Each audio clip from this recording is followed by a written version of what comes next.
اللسان، صورة القلب اللي شايل فوق طاقاته، سيرة الحرف اللي طاير بجناحاته، لما بيدور على حرف يواسيه ياخد بإيده يكمله كلمة تطلع شتيمة أو يجوز حكمة. فان كنت شايفة فيا لسان محترف موهوب في تجميع الحروف، مغرم بتسكينها في أبيات الحكم، استنتج المعنى وهندسي المبنى بخبرة العشرة وفطرة البدايات وفطنة العقل اللي شايل في حكايات بدايتها بيكي وبيا وبعمر انقسم نص في ايدينا ونص في ايدين القدر.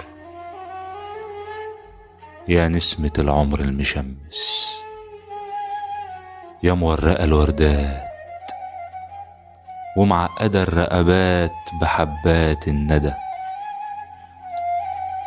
ومسلمة العصافير صوتك يصحوا نهارنا ونلاقي يومنا شدى.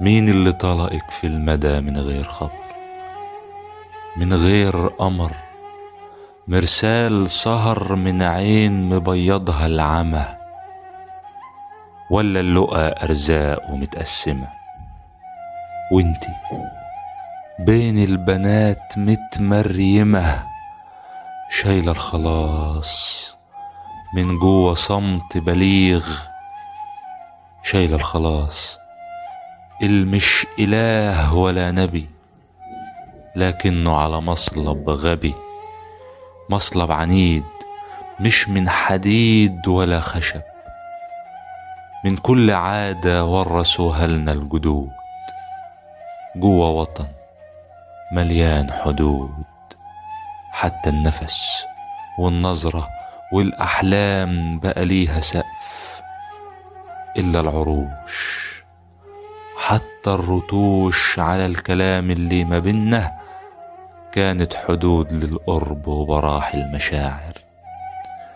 الكلمة عائر لو معراها اللسان، واحنا الشواعر لما زوقنا الكلام دوقنا معانيه الحياة ولا دقناهاش. مات اللي خرج كلمته متسطرة، واللي طلقها بعريها هو اللي عاش.